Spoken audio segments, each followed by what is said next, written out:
ಹೇಳಿದ್ರಿ ನೀವು ದರ್ಶನ್ ಅವರ ತಾಯಿ ನಿಮ್ಮ ಕನ್ನಡತಿ ಸೀರಿಯಲ್ ನ ನೋಡ್ತಿದ್ದಾರೆ ಅನ್ನುವಂಥದ್ದು.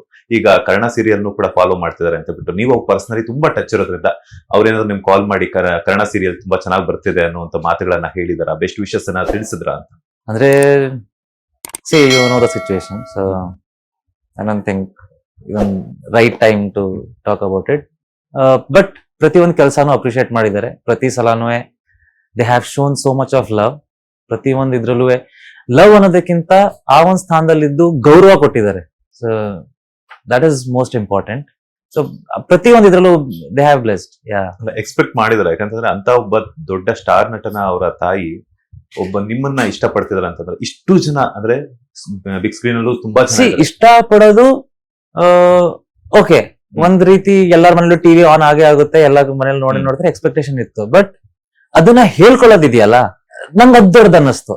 ನೆಸೆಸಿಟಿ ಏನ್ ಇರ್ಲಿಲ್ಲ ಅದನ್ನ ಹೇಳ್ಕೋಬೇಕು, ನನ್ಗೆ ಹೇಳ್ಬೇಕು, ನಂಗೆ ತಲುಪಿಸ್ಬೇಕು ಅಂತ. ಬಟ್ ಆ ಮಾತು ನಾನು ಆಗ್ಲೇ ಗೌರವ ಅಂತ ಹೇಳಿದ, ಆ ಮಾತಲ್ಲಿ ಆ ಗೌರವ ಏನಿತ್ತು, that was something very wow for me.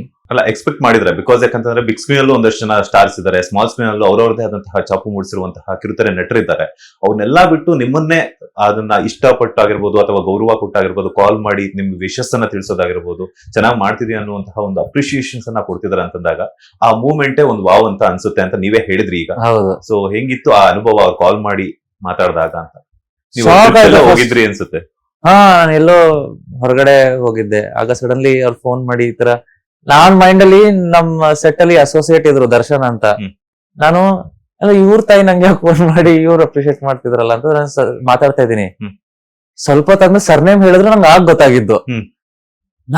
ಅಂದ್ರೆ ಆಬ್ವಿಯಸ್ಲಿ ನನ್ಗೆ ಯಾಕೆ ಫೋನ್ ಮಾಡ್ತಾರೆ ಅಂತ ನನ್ಗೆ ಲೈಕ್ ಅದ್ ಯೋಚನೆ ಮಾಡೋಕ್ಕೂ ನನ್ಗೆ ಯಾಕೆ ಫೋನ್ ಮಾಡ್ತಾರೆ ಅಂತ.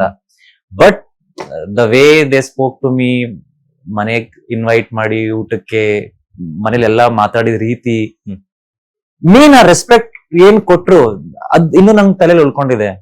ಬೇಸಿಕ್ ಅಂತ ಹೇಳ್ಬೋದಂದ್ರೆ, ನೀವು ತಿಂದಿರೋ ತಟ್ಟೆ ಎತ್ತಕ್ ಬಿಡ್ಲಿಲ್ಲ ನಮ್ಗೆ. ಅಂದ್ರೆ ಅಯ್ಯೋ ನೀವು ಎತ್ತಬಾರ್ದು, ಅದು ಸಂಬಂಧ ಇದಾಗುತ್ತೆ ಅಂತ ಅವರೇ ತಗೊಂಡೋಗಿದ್ದು. ಅದಿನ್ನೂ ಗ್ಲೋ ಆಗೋಯ್ತು. ಅಂಡ್ ಆ ಮನೆ ಆಂಬಿಯನ್ಸ್ ಏನ್ ಕ್ರಿಯೇಟ್ ಮಾಡಿದ್ರು, ಮನೆ ಫೀಲಿಂಗ್ ಏನ್ ಕೊಟ್ರು, that was like more welcome. ಇಲ್ಲೊಂದ್ ಕಡೆ ಕನ್ನಡ ಕಿರುತೆರೆಯಲ್ಲಿ ನೀವೇ ಒಂಥರ ಬೆಸ್ಟ್ ಪರ್ಸನ್ ಅನ್ಸುತ್ತಲ್ಲ. ಮಾಡೋ ಕೆಲಸ ಕರೆಕ್ಟ್ ಆಗಿ ಮಾಡ್ತಾ ಇರ್ಬೇಕು, ಎವ್ರಿಥಿಂಗ್ ಫಾಲ್ಸ್ ಇನ್ ಪ್ಲೇಸ್.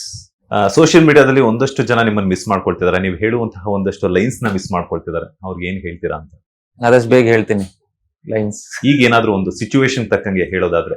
ಮಾತಾಡೋರು ಮಾತಾಡ್ತಾನೆ ಇರ್ತಾರೆ, ನಮ್ ಪಾಡಗ್ ನಾವು ಕೆಲಸ ಮಾಡೋಣ, ಪಕ್ಕಕ್ಕೂ ನಿಲ್ಸಲ್ಲ ಅಂದ್ರೆ ನೆಕ್ಕಕ್ಕೂ ರೆಡಿ ಆಗ್ಬೇಕು, ಆ ರೇಂಜಿಗೆ ಬೆಳೆಯೋಣ.